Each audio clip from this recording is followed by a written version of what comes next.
Le Conseil national du patronat du Mali reçu par le Premier ministre. Le ministre Mahmoud Daffé a reçu l'ambassadrice du Burkina Faso au Mali en prélude à la semaine de la fraternité de l'AES. Voilà, c'était les titres. Mesdames et messieurs, bonsoir et bienvenue aujourd'hui, 31 janvier 2025. Je l'avais dit dans les sommaires, le Premier ministre a reçu ce jeudi 30 janvier 2025 une visite de courtoisie du Conseil national du patronat du Mali CNPM conduite par son président Mossadegh Bali. La délégation est venue présenter le bureau du CNPM au Premier ministre Mariam Koné. Nous en dit plus.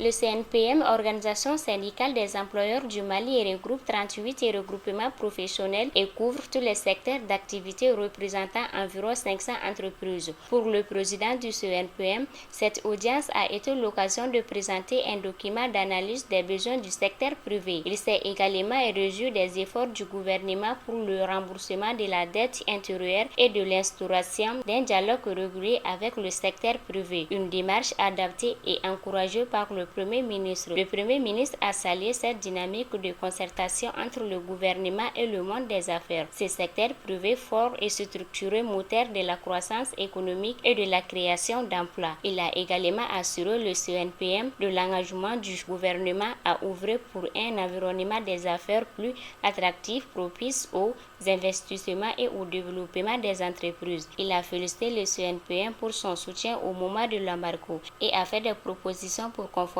la résilience des entreprises maliennes.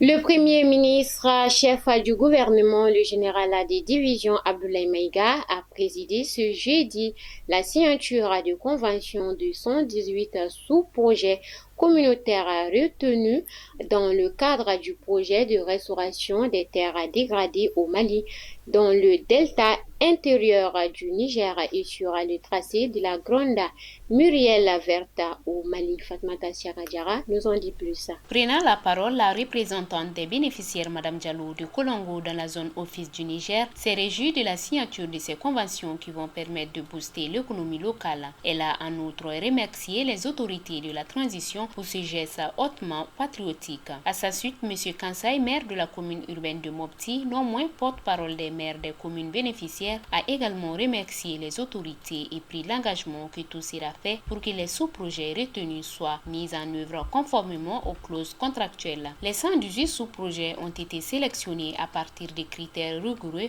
par un comité au niveau local et régional. Pour le ministre de l'Environnement, de l'Assainissement et du Développement durable, Doumbia Mariam Tangara, elle a rappelé que ces 118 sous-projets mobilisent une enveloppe globale de 6,9 milliards de francs CFA, dont 6,5 milliards de subventions directes et concerneront 142 025 personnes, avec une attention particulière accordée aux femmes et aux jeunes représentant 52% des bénéficiaires et la création de 100 000 emplois verts. Et de poursuivre que les initiatives validées marquent le début d'un engagement collectif renforcé. Les 118 sous-projets couvrent des domaines diversifiés tels que l'agroforesterie et l'arboriculture, la bourgoculture, les reboisements et les plantations et la réhabilitation. Il a également encouragé les ministres de l'Environnement, de l'Assainissement et du Développement durable pour les résultats obtenus.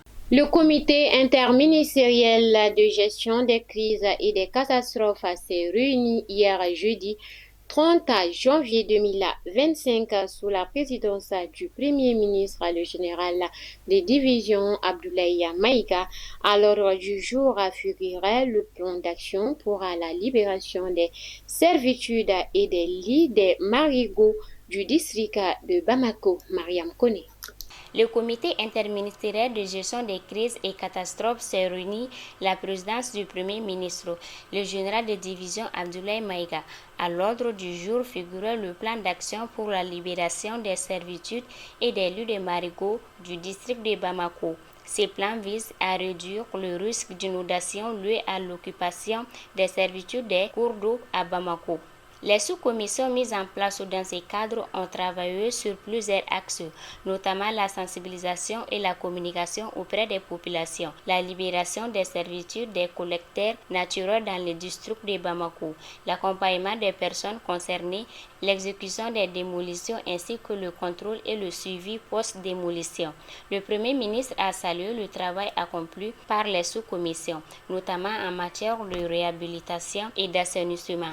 En conclusion, il a demandé que le plan soit soumis à l'étape de financement afin d'en assurer la mise en œuvre effective.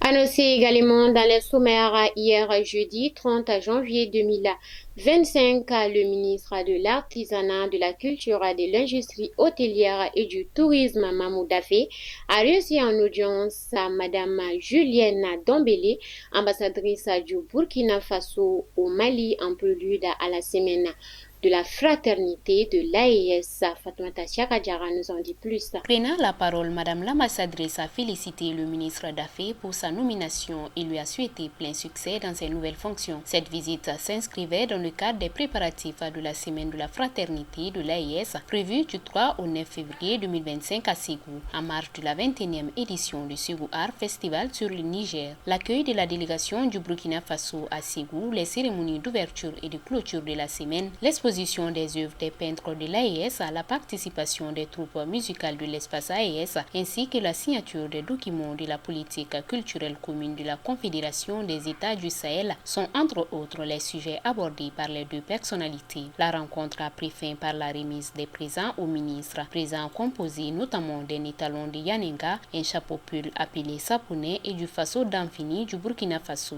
Annonce de ce soir à coopération internationale a successivement réussi en audience hier jeudi 30 janvier 2025 les ambassadeurs désignés de la République de l'Inde, son Excellence Dr Najendra Nakakumara du Royaume-Uni, de Grande-Bretagne et d'Irlande du Nord, son Excellence Monsieur Auguste Meke, venus pour présenter les copies figurées de leurs lettres de créance au chef de la diplomatie malienne. Avec chacun de ces deux diplomates, le ministre Diop a eu un entretien fructueux sur le renforcement des relations d'amitié pour une coopération bilatérale diversifiée, programmatique, gagnant-gagnant, basée sur le dialogue politique continu et respectueuse des principes constitutionnels qui régissent l'action publique au Mali. Voilà, c'était tout pour ce soir, mesdames et messieurs. Merci de nous avoir suivis et bonne sur le programme sur Kenya TV. Qu'Allah bénisse le Mali.